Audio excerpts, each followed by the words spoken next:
Hey there! Are you a crime scene investigator, law enforcement officer, or forensic scientist looking for a Facebook community that understands you? Check out Taction USA's forensic product groups.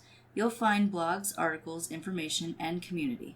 For those of us in the investigative field, there are not many lines of support out there, but Taction USA is a company that was founded by law enforcement for law enforcement. Subscribe today to get access to exclusive content. Just look for Taction USA in Facebook groups.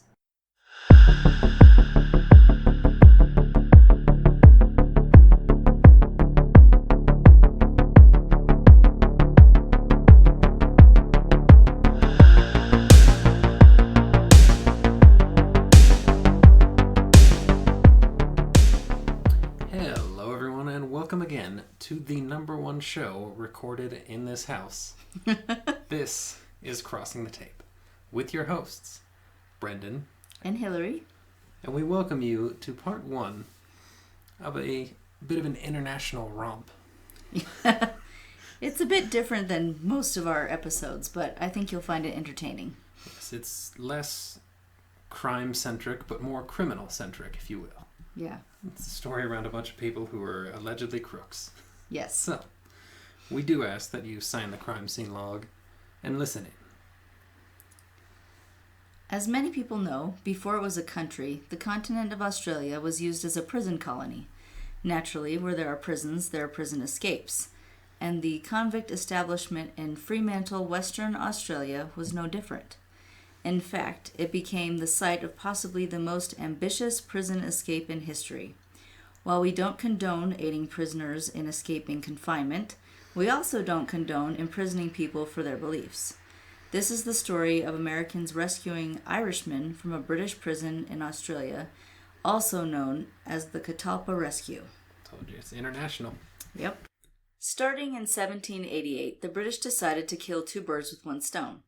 They wanted to expand their control across the world once more after those darn Yankees declared independence. The next most logical place to colonize was Australia, a gigantic landmass in the Indian Ocean, which the French were eyeballing as well. The British decided the best way to establish a foothold in Australia was to task their penal system with building prisons there and exporting their own convicts for forced labor. Several penal colonies were established and quickly began filling up with convicts as well as many free citizens. At this time, there were 222 crimes in Britain which were punishable by death, including cutting down trees and the theft of an animal. Woof. Yeah. The Australian prison colony boom coincided with a push for less harsh sentencing for minor crimes, because you can't just kill everyone who steals a cat. Well, you could, but... That's a bit harsh. That's too much. Instead of death, many of these crimes became punishable by transportation, and any death row inmates who were spared were sentenced to life in a penal colony. Famously, a certain wine brand claims that there were 19 crimes which resulted in a sentence of transportation to Australia. You know, I don't know why it is we know that there's a wine company that... Strange that people like us would know. Right. Those crimes were as follows. Grand larceny, theft of above the value of 1 shilling. Petty larceny, which was the theft under 1 shilling. So either one gets you the same Right. sentence. Buying or receiving stolen goods, jewels, and plate. Stealing lead, iron, or copper, or buying or receiving. My personal favorite, impersonating an Egyptian. I would never. Stealing from furnished lodgings. Setting fire to underwood. Stealing letters, advancing the postage, and secreting the money. Don't secret the money. Assault with an intent to rob. Stealing fish from a pond or river. Stealing roots, trees, or plants, or destroying them. Bigamy. Bigamy. Don't do that. Assaulting, cutting, or burning clothes. Hey, maybe somebody needs those. True. Counterfeiting the copper coin. Clandestine marriage. Stealing a shroud out of a grave. Watermen carrying... Oh, this is the other good one. Yes. Watermen carrying too many passengers on the Thames, if any drowned. If none drown, you can carry as many as you want. But if someone goes overboard, you're in for it. On the Thames. Yeah, only on the Thames. Elsewise, you can drown whatever passenger you want. Incorrigible rogues who broke out of prison and persons reprieved from capital punishment. And embezzling naval stores in certain cases. Mm-hmm. So. Don't impersonate an Egyptian. Right. That's by far my favorite. Fantastic. There must have been a real problem with that. Maybe it was something political at the time. I'm guessing it had to do with the gypsies and... Yeah. Don't pretend to be one of them or we'll send you away. Right. I don't know why that was an offense, though. This list is partially accurate, as these crimes would guarantee transportation. However, there were many people transported for more serious crimes that they received a merciful sentence for. There were also a large amount of political prisoners there, not for committing a crime, but for simply opposing British rule. Of course, that meant by the mid-1800s, many of the political prisoners were Irishmen known as Fenians. Mm-hmm. The Fenians were supporters of Irish independence, specifically by means of an armed revolution. The British government simply couldn't allow this sort of ideology to spread, and they began locking up the Fenians and transporting them to the convict establishment to face trial for charges of treason and rebellion. Dozens were convicted and doomed to spend the rest of their days in Fremantle, Australia. In the 1860s, the tensions surrounding the Fenians and their beliefs had died down a bit, and pardons were issued for most of them by 1871. However, 6 Fenians were not pardoned because they were believed to pose a particular threat to the British. And we will tell you about those fellas in just a minute, but first a word from the National Investigative Training Academy. If you are looking for a career change or to expand your knowledge in an already established one, look no further than the National Investigative Training Academy. The National Investigative Training Academy, or NITA, N-I-T-A, has well over 100 courses with 70 professional development ones alone.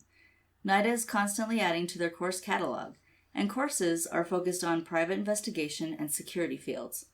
Whether you would like to become a private investigator or you need continuing education for your investigative or security career, the National Investigative Training Academy is for you.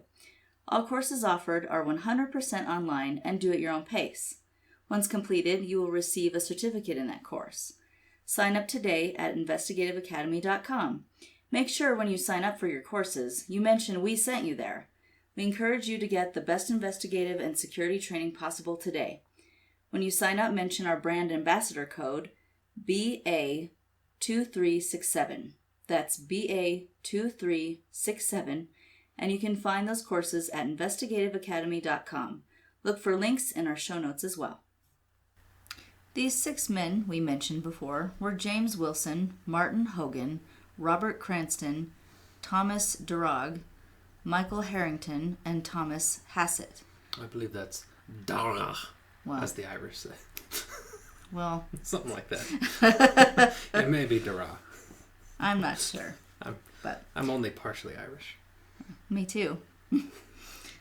These men were not only against British rule, but they were also former military members. Mm-hmm. The British government felt their military training and thirst for rebellion made them too dangerous to release. So inside the walls of convict establishment they remained, until a friendly Catholic priest became sympathetic to their plight. The priest agreed to smuggle a letter from James Wilson out of the jail and send it to New York to the office of James Devoy. Devoy was a former Fenian who had been imprisoned in Fremantle as well, but he was one of the lucky ones to receive a pardon. As a condition of his pardon, Devoy could not return to Ireland and decided to make a new life in America, working as a journalist for the New York Herald. When the letter arrived in 1874, Devoy knew he had to answer the call to help his fellow Fenians escape the prison. Devoy decided if he was going to orchestrate a prison break, he should speak to a man who has escaped that very prison. Devoy contacted John Boyle O'Reilly. Wow, what an Irish name. I wouldn't have guessed he was from anywhere else. And Thomas McCarthy Fennell. Another one. Right.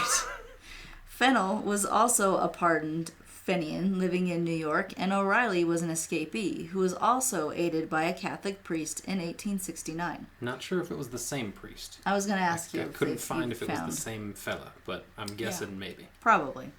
You know those guys. Right. Good guys, some of them. The priest helped him get outside the walls of the convict establishment and stow away on a whaling ship to leave Australia. The three men approached the... I don't know how to say it. All right, I give it a shot. I think it's the Clan na Gael. Okay, yeah, that looks correct. Some Irish clan. Yes. An American group of Irish independence supporters and convinced the members to bankroll a rescue mission. The plan was to acquire a ship and disguise it as a legitimate cargo voyage en route to Australia. Under this guise, the ship could get close enough to pull off the escape without arousing suspicion. Next, they needed a team to man the ship and run the show from the high seas. Ironically, the ship's crew came together like the heist crew from an Ocean's movie, which we love. Mm-hmm. The captain, George Smith Anthony, was a whaleboat captain by trade and was sympathetic to Devoy's cause. He agreed to captain the ship as he would any other whaling vessel, playing it cool until he got the imprisoned Fenians out of Australia. His first mate was Samuel P. Smith, highly capable of commanding the ship in Captain Anthony's stead, as well as keeping his mouth shut. Mm-hmm.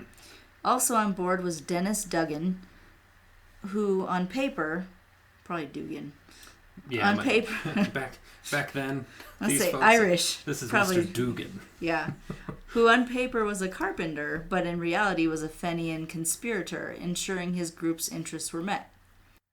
Clan na Gael purchased a 90-foot-long, 25-foot-wide cargo ship called the Catalpa, which Captain Anthony had converted into a whaling ship.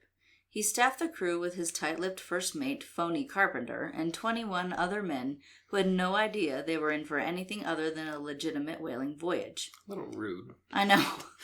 Hey, you're going to be conspirators, but right. You'll never know. The Catalpa set sail from New Bedford, Massachusetts on April 29, 1875. The Catalpa hunted for whales for 5 months, amassing a couple hundred barrels of whale oil which was sold off in Faial Island near Portugal. The Catalpa left Faial Island in November, headed for Fremantle, equipped with plenty of legitimate documentation that would make any inspector believe they were simply a whaling ship hunting and selling oil.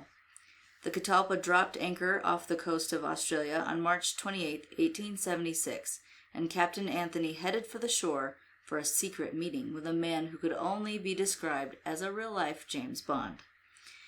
In the next episode, we will tell you all about this debonair man, the breakout, and a narrowly avoided international incident. Yes, we do hope you come back for part 2. Because this thing gets kind of nuts. Yeah. It's already interesting, but it gets way more interesting. Mm-hmm. And I was shocked that we hadn't heard of it until a certain wine brand decided to do some marketing. We stumbled upon that bottle somehow. Found one empty in the trash somewhere. That's all. But right. Do join us again. Thank you for listening. Sign the crime scene log on your way out. Stay safe. And so.